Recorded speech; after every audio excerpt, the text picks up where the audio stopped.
네, 4부에서도 계속해서 온갖 문제 연구소 이어집니다. 저희가 3부를 비 피해 이야기를 하다가 마지막에 어떻게 하면 식중독을 예방할 수 있느냐까지 마무리했는데요. 집중호우 이렇게 시간당 뭐 80mm, 100mm 뭐 물폭탄이 내릴 때 행동 요령을 한번 우리가 점검하고 그리고 다른 주제로 갑시다. 행동 요령은 일단은 외출을 극도로 자제하는 게 제일 중요하고요. 근데 집이 위험할 수도 있잖아요. 반지층이라든가 서울에. 물이 나는 곳이 있으면 대피해야 됩니다. 지역마다 대피소가 지정돼 있으니까 우리 가족이 만약에 우리 집에서 나가야 되면 어디로 가는지를 알아두셔야 돼요. 미리 알아두는 게 좋겠네요. 네네. 맞습니다. 지역마다 지정돼 있어요. 주로 대체로 학교라든가 혹은 이제 이 공공시설들이에요. 그리고 이제 이 외출 시에 큰 비를 갑자기 만났다, 스콜을. 그럼 일단은 안전지대로 피해야 되는데 안전지대는 높은 곳이 됩니다. 그리고 이 지하나 낮은 곳에 차량을 두면요. 파손 가능성 매우 높습니다. 차도 떠내려가는 거 보시고 차 안에 갇혀서 사망하는 경우도 많이 나오고. 그래서 차량을 안전지대로 이동한다. 미리. 그리고 이제 통제에 따라 주셔야 되는데 오늘 아침에는 동부간선도로 통제됐었고요. 그리고 낮에는 아까 말씀하신 대로 올림픽대로 통제됐다가 해제됐다가 하는데 이게 올해는 아닌데 동부간선도로에 진입했다가 물에 갇힌 경우가 과거에 있었어요. 네, 왕왕 있었어요. 네, 그래서 이 통제에 반드시 그냥 가시면 안 되고 금방 물이 불어납니다. 잠수교도 지금 7m가 넘었거든요. 이게 6m 넘으면 이제 통제되는데 이 여차 들어갔다가 낭패를 보는 경우가 왕왕 있었다. 그리고 또 한 가지 중요한 것은 지금 캠핑 즐기시는 분들이 있는데 하천에서 멀리 떨어지셔야 됩니다. 그러니까 왜냐하면 물이 저렇게 멀리 있는데 우린 괜찮아. 물이 금방 불어나요. 지금 댐들이 다 방류를 시작하고 있어서 맞습니다. 한강 수위가 급속히 오르고 있다. 계곡이나 하천. 네, 이런 부분들. 그래서 어쨌든 물은 위험하니까 물에서 최대한 떨어지시는 이제 그런 행동 요령을 취하셔야 되고 또 하나 도심에서 물이 막 나잖아요. 전봇대 주의가 아주 위험해요. 감전 사망 엄청나게 맞습니다. 나옵니다. 저는 옆에서 감전돼서 사망하는 걸 봤어요. 아이고. 80년대 물난리인데 부천역에서 지하철 철길이 끊기니까 지상철인데 거기서 거기를 물로 가방을 머리에 메고 사람들이 다 관통해서 이제 반대쪽 역으로 건너가는 거예요. 그런데 그때 사람들이 막 쓰러졌어요. 그 나중에 보니까 이게 감전 사망자더라고요. 그래서 굉장히 위험하다. 물에서의 감전. 도심에서는 최근에도 트럭 지나가는데 전봇대에서 스파크 튀는 장면 보셨을 거예요. 그래서 굉장히 여러 가지로 안전사고에 유념을 하셔야 됩니다. 어제 뉴스를 봤는데 기자분이 그 전철역이 끊겼다고 하면서 그 전철역 안으로 들어가서 바지를 걷고 그 물 절대 거기서 방송을 하시더라고요. 그래서 저 감전되면 어떡하려고 저렇게 들어가는지. 특히 차량 운전자가 조심해야 될 게 제 생각에는 차량 운전하다가 갑자기 물이 불어난다. 그럼 빨리 그거를 빠져나가려고 막 운전한단 말이에요. 그런데도 잘 안 나갈 수가 있거든요. 그럴 땐 바로 문을 열고 나서 대피를 먼저 하는 게 중요할 것 같아요. 그렇죠. 그러니까 차 아까워갖고 차를 어떻게 해서든 빨리 빠져나가려고 그러다가 지금 사고가 나는 거니까. 지금 그렇죠? 오늘 도심에서 조금 위험한 대목은 어떤 게 있냐면 이륜차, 오토바이 배달원들이 계속 이 물 속으로 그냥 몰고 다니는 장면들 때문에 위험하다는 경고가 계속 있었는데 이게 왜 그러냐면 이래요. 비가 많으니까 집에서 주문량이 폭증해요. 맞아. 그런데 이분들은 이 한 번 뛰는 게 이게 돈의 건수기 때문에 그냥 가는 거예요. 이게 안전사고 위험이 굉장히 높다. 알겠습니다. 80년대 얘기하시니까 80년대는 물난리가 참 많았던 것 같아요. 홍수라고 그렇죠. 제가 목동에서 태어났는데 제가 태어나자마자 제가 3월생인데 7월에 물난리가 나와가지고 그 목동에서 저를 이렇게 들고 나오시면서 야, 안 되겠다. 달동네 신길동으로 가자. 그래서 제가 신길동에 살게 되었습니다. 이게 팔을 이렇게 들릴 것까지 맞아요. 보이는 라디오군요. 옆에 있는데 곁담이 좀 저도 조금 순간 당혹했네요. 좀 살짝 불쾌했습니다.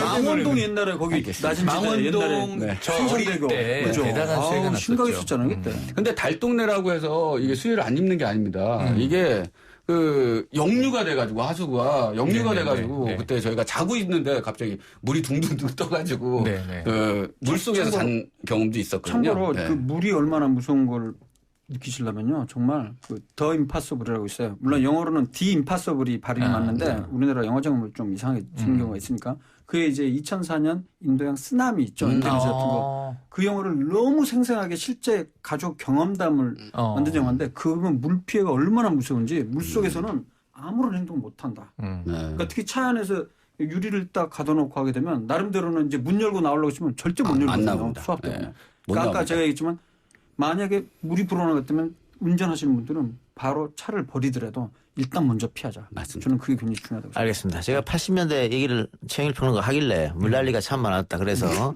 특별히 북한에서 우리를 지원해준다고 뭐 지원해주기도 하고 그 생각에서 말하는데 옛날에. 이게 이렇게까지 흘러나요. 이거 네, 알겠습니다. 평화의 댐까지 갈 뻔했는데 그 전에 막았네요. 갔어. 그때 평화할 땐 63 네네. 빌딩이 뭐 담기냐 마냐. 저도 성금 냈잖아요. 예. 아, 오늘 댐을 막았네요. 그래도 네, 넘어가는 걸로 하죠. 예, 알겠습니다. 제가 잘못했어요. 예. 옛날 얘기는 하지 말아야 되는데 라떼는 세대 앞에서.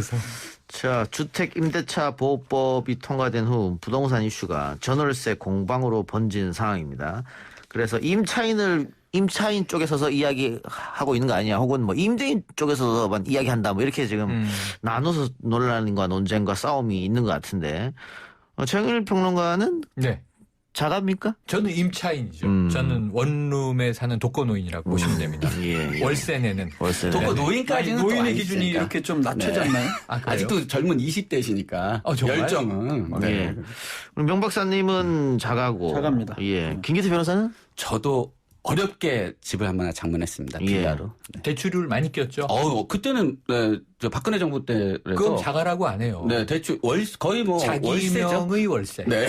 그러니까 월세죠. 자기 명의 자기 월세. 명의 월세. 네. 은행에 이제 월세를 그때는 내는 이제 옛날에는 대출을 받으면 이자만 꼬박꼬박 갚아도 됐지만 그때 당시에는 이자하고 원금하고 같이 갚아야 되니까 네네네. 지금 더 부담이 많이 됐죠. 그쵸, 그래서 그쵸. 자가명의 월세라고 하는 게 맞습니다. 그러면 10여 년 후에 자가가 되는 거죠. 그러니까 네. 15년 후에. 그럼 뭐 어쨌든 지난 정권에서 빚내서 집 사라 그 정책을 충실히 이행하셨네요. 그러네요. 뭐 꼭 충실은 아닌데 예, 모든 건 또 우리 아내분께서 최경환 경제부총리에. 예. 근데 어쨌든 집값은 올랐죠. 올긴 올랐어요. 예, 하여튼 다양하게 두 분은 하여튼 자가고 최영일 평론가는 월세 사시고 네, 월세. 이 작가는 저는 반전세입니다. 다양하네요, 진짜. 반년제도 월세잖아요. 월세죠, 저는 월세죠, 월세죠. 월세인데 이제 좀 싸죠. 그러니까는 보증금을 보증금이 많이 많이 주고 내고. 예, 네. 조금 싼 이렇게. 그렇지. 저도 그러니까- 신혼을 반전세로 시작했습니다. 그러니까 지금 전세가 사라지고 있다. 뭐 전세 소멸론 이게 이제 윤희숙 통합당 의원 연설이후에 화제가 됐는데 전세는 사라지고 있어요. 이미. 저도 개업에서 좀 말아먹고 망해갖고 저도 초반엔 전세에 있었죠. 아, 근데 꾸준히 17년 8년을 만에 열심히 자기 해서 집으로. 간신히 집을 살 정도로 와 진짜 힘들지 않습니까? 예, 저는 강북에 그 33평짜리를 사고 있는데 예. 정말 힘듭니다. 예, 진짜. 알겠습니다. 자, 이렇게 다 다양한데 네. 우리가 오늘 해볼 얘기는 방금 최영일 평론가 미리 이야기를 했습니다만은 전세가 우리만 갖고 있는 독특한 우리나라만. 갖고 있는 구조잖아요. 그래서 아마 이게 다 월세로 넘어갈 저는 것이다. 그렇습니다. 이거는 이명박 정부 때부터 앞으로 예측을 그렇게 한 겁니다. 네네. 왜냐하면 금리가 낮아지기 때문에. 저금리 네. 됐으니까. 이 모든 부동산은 금융 정책하고 이게 밀접한 관계가 있지 않습니까? 그렇죠. 그건 전세를 독특한 거를 그 정책을 한 이유는 여러 가지 이유도 있겠지만 그 전세금을 목돈을 받아서 그걸 은행에다 넣어두면 금리가 많으니까 이자가 거기서 나와. 이자가 월세 받는 것보다 더 큰 시절이 있었잖아요. 예, 그렇죠, 예. 그렇죠. 그러니까 전세가 있었고 또한 목돈을 받아서 또 다른 데 투자해서 또 이윤을 더 창출하기 돈을 위한 굴려. 굴려서 그런 게 있었는데 지금은 뭐 거의 제로금리. 금리에 예. 가깝기 때문에 임대차 3법이 통과되지 않아도 전세는 계속적으로 없어지는 추세일 수밖에 없다라고 생각을 하고 통계도 또 그렇게 나와 있어요. 다만 전세 매물이 싹 들어가고 월세로 거의 다 전환할 것이다라는 거는 이거는 틀린 얘기다. 왜냐하면은 지금 갭 투자로 해서 수도권만 하더라도 약 110만 호가 갭 투자를 해서 지금 집을 사놓은 상태입니다. 대출, 전세 다 끼고. 대출 전세 끼고. 그런데 이것이 임대차 3법이 통과됐다라고 해서 지금 당장 전세 매물을 걷어들인다. 그럴 수는 없죠. 왜냐하면 그 전세 자금만큼의 은행에서 대출을 받거나 아니면 상속을 받거나 다 해서 돈이 생겨야지 목돈을 마련해야지 그 전세 자금을 주고 그다음에 이제 월세로 바꿀 텐데. 월세로 뭐 전화할 텐데 그렇지 못하기 그러니까 때문에 지금 절대 그렇지 않는다. 모든 못한다. 임대인들은 네. 월세로 돌리고 싶은 게 싶어요. 솔직한 네. 심경인데. 저라도 그렇습니다. 자, 지금 이제 5억짜리 하나가 있어요. 네. 전세금 5억짜리. 근데 그거를 1억만 보증금 받고 월세로 돌리면 생활비가 떨어지죠.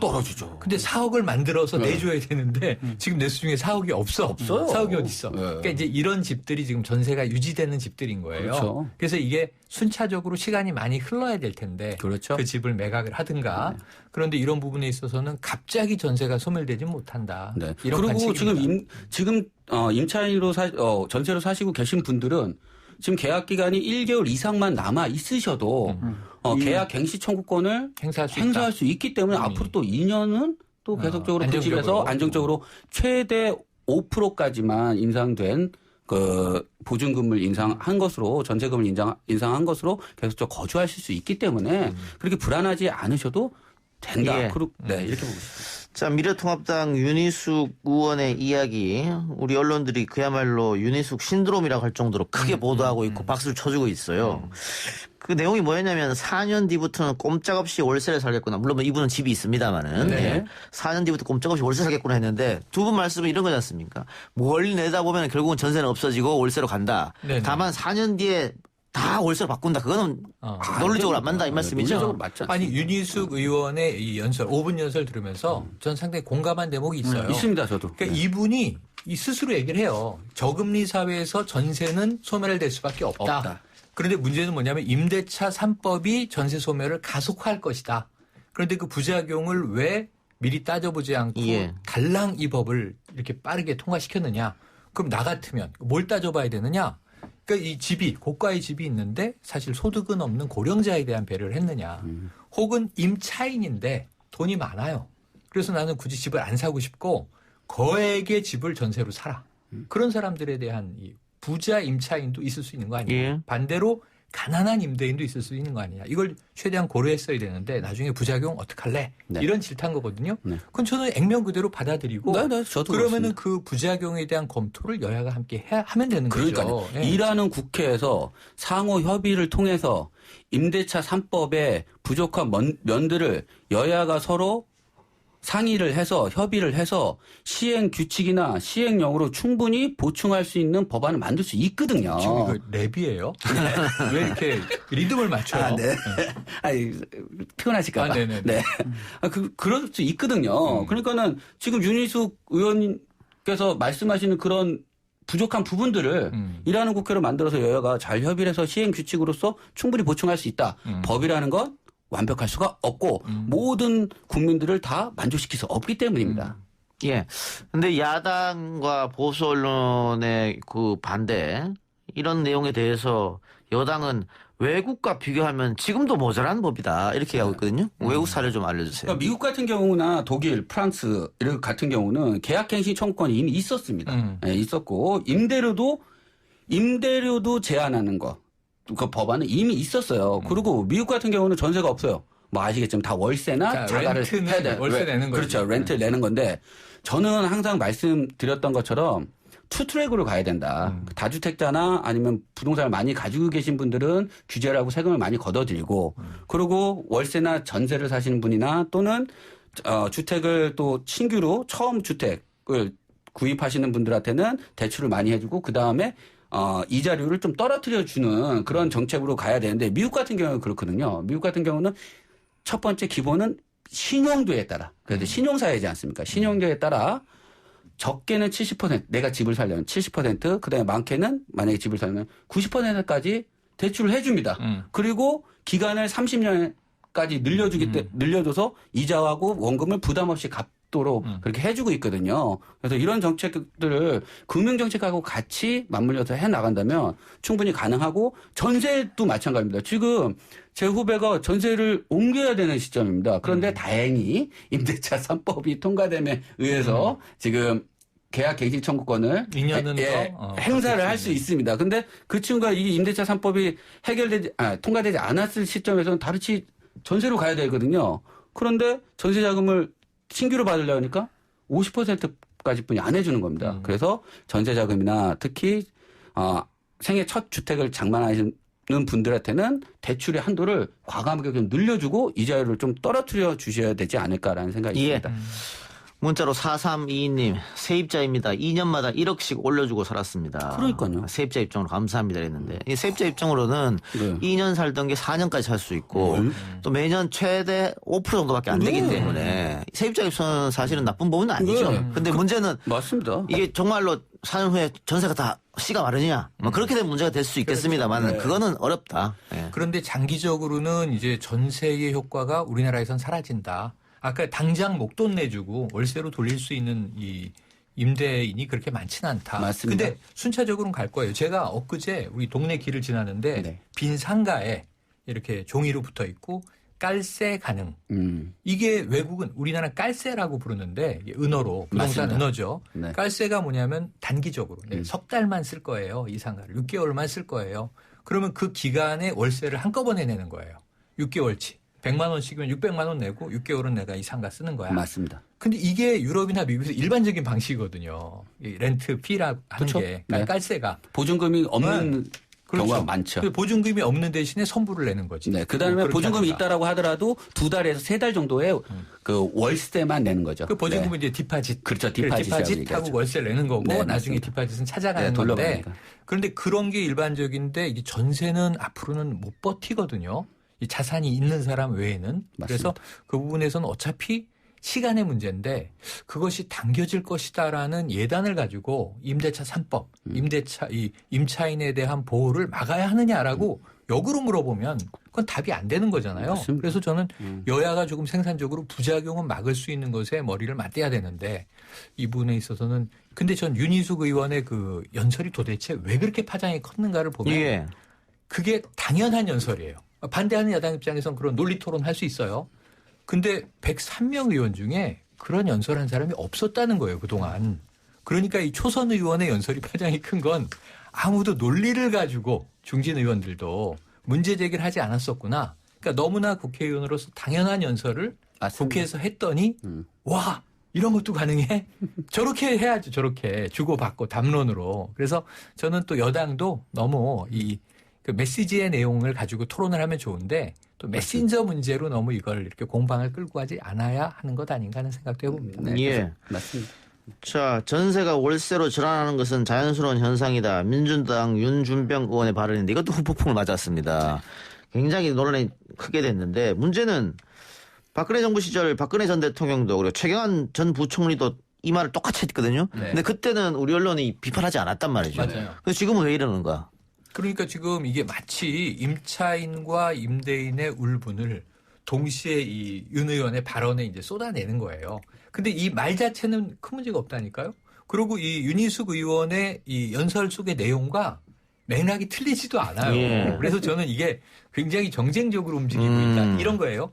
자, 윤희숙 의원이 나는 임차인입니다로 시작했더니 박범계 의원이 오리지널은 아니다. 왜냐하면 현재 보니까 임차인이면서 임대인이다. 예. 성북구에 자기 집은 자가가 있는데 전세를 전세 줬고 주고. 자긴 지역구인 서초에 전세를 들어갔어요. 예. 근데 임차인인 것도 맞아요. 예. 틀린 건 아니야. 예. 임차인자 임대인인데 연설 직전까지는 2주택 보유자였다. 예. KDI 연구위원이었기 때문에 세종에 집이 있었던 거죠. 그건 이제 필요 없으니까 매각했어요. 그럼 좀 문제 없다고 봐요. 근데 그 다음에 언론이 뭘 파냐면 이 이야기를 한 박범계 의원은 3주택자다. 윤준병 의원은 2주택자다. 예. 그럼 당신들은 이 말 할 자격이 있느냐. 예. 그러니까 서로 메신저 이 흠집내기 어허. 싸움을 하고 있지 논리가 사라져 있는 거예요. 그래서 는 이러지 말고 자 윤희숙 의원의 내용과 윤준병 의원의 내용이 교집합이 있어요. 그리고 거기에는 또 이 다른 입장 차이가 있어요. 그걸 수렴하기 위해서 의회 토론을 하시기를 간곡히 당부를 드립니다. 그리고 가장 결정적인 게 왜 그러냐면 주택임대차보호법이 통과된 게 처음으로 통과된 게 1989년입니다. 1989년에 전세가 1년에서 2년으로 바뀔 때도 엄청난 진통이 있었습니다. 맞아요, 맞아요. 그래서 집값 상승한다라고 했는데 6, 7개월 같은 주택임대차보호법이 1989년에 통과되고 나서 전세 기간이 1년에서 2년으로 바뀌면서 집값이 상승하고 전세값이 상승했던 거는 맞습니다. 근데 6, 7개월 이후에는 오히려 집값과 전세값이 떨어지면서 안정이 되었거든요. 그런데 그때 주택임대차보호법에는 소급 적용 규정이 하나도 없었습니다. 맞아요. 근데 지금의 임대차 그 3법은 소급 효과가 있거든요. 그리고 또 2년에서 4년에는 늘려놨고 그리고 임대료 상승률도 5%로 이내로 제한해놨기 때문에 오히려 그때보다는 더 빠르게 전세값이나 집값이 안정화되지 것이다라는 전문가들의 평가가 있습니다. 왜? 1989년에 얘가 있기 때문에 이 사례가 있기 사람은 때문에. 천재 아닌가요? 충격적 93학번인데 89년이면 중학생이잖아요. 아, 네, 거의 그렇죠. 저는 그때 군대가 있어서 이게 시행된 걸 몰랐어. 88 올림픽 다음에. 그런데 이 시기 전에는 제가 이사를요 15번 했어요. 1년마다 가니까요. 그렇지, 그런데 그렇지. 맞아요. 지금 지금 임대차 3법이 되고 나서는 4년에 한 번씩만 가시면 되잖아요. 그럼 15번 가려면 50년 아니 60년이 걸려요. 사는 시간 한평생이 되는군요. 예. 그래요. 근데 그러면 이런 그 주택 임대차 보호법 아니더라도 전세가 월세로도 전환되는 추이는 지금까지 계속 진행돼 왔다는 거. 네, 맞습니다. 얘기하는 거잖아요. 역세권을 중심으로는 그러니까요. 전세 물량을 못 찾아요. 예.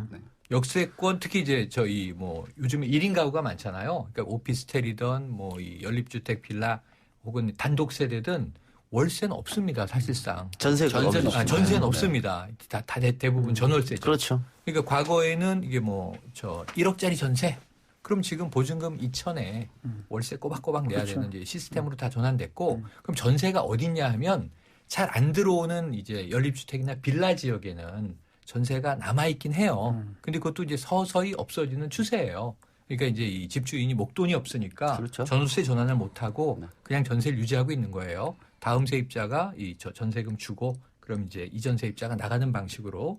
근데 이제 이게 마치 지금 전세가 굉장히 줄인 것처럼 얘기하면 요건 좀 어폐가 있어요. 예. 자, 이렇게 정치권에서도 논란이 되는데 YTN 리얼미터 의뢰해서 주택 임대차 보호법 처리를 강행한 데 대한 찬반 여론 조사를 했습니다. 지난달 31일 전국 18세 이상 남녀 500명을 대상으로 실시했고 표본 오차는 95% 신뢰 수준에서 플러스 마이너스 4.4%포인트입니다. 자세한 내용은 리얼미터나 중앙선거여론조사심의위원회 누리집을 참조하시고요. 결과는 어떻게 나왔느냐. 48.6%가 정상적으로 잘한 결정이다. 46.5%가 일방적으로 잘못한 결정이다. 잘 모르겠다는 4.9%. 국민들도 의견이 팽팽하다. 팽팽해요. 예. 그렇죠. 팽팽해요. 그래서 오히려 정치권에서 이거를 정쟁으로 활용하려고 하는 게 아니냐. 그렇죠. 정쟁 그런 활용 생각이 가능한데 듭니다. 이 논리 토론으로 부작용을 줄이고 순기능을 높여달라. 왜냐하면 전 주호영 통합당 원내대표가 공산주의적 발상이라는 건 이거는 그런 또 거는 색깔론이에요. 하면 안 돼요. 예. 이건 안 된다고 그래. 봅니다. 알겠습니다. 오늘 세운 말씀 여기까지 듣겠습니다. 수고했습니다. 고맙습니다. BP에 대비하시고요. 저는 내일 다시 돌아옵니다.